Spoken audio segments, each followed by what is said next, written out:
Le nouvel exécutif porté à la tête de la Fédération camerounaise de tennis a tenu son tout premier conseil d'administration ce 22 janvier 2023 à Yaoundé. Pendant plusieurs heures, l'ensemble des membres du dit conseil d'administration se sont penchés sur l'ensemble des points inscrits à l'ordre du jour. L'objectif étant pour l'équipe pilotée par le nouveau président Benoît Zé Osonomane de présenter sa feuille de route pour les 2 prochaines années marquant l'Olympiade en cours. Le tennis camerounais a été victime de beaucoup de désordres. Il y a eu même un délaissement.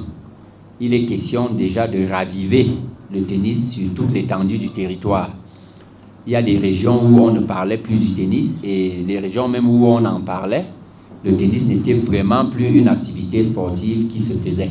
L'équipe qui vient d'hériter de la Fédération camerounaise de tennis pose déjà des jalons de ses premiers chantiers afin de remettre cette discipline sportive sur de bons rails. Il est d'abord question de raviver par la vulgarisation du tennis sur l'étendue du territoire, ramener le sujet, ramener l'activité dans les habitudes des Camerounais. Le tennis camerounais qui était peu visible sur le plan national ces dernières années est désormais au centre des préoccupations de la nouvelle équipe dirigeante de cet organe régulateur. À travers le triangle national, vu sous ce prisme, plusieurs projections sont faites. Nous allons apporter de l'assistance dans des régions reculées, des régions qui sont un peu dans le désarroi, telles que nous avons parlé de l'extrême nord, du nord-ouest, du sud-ouest.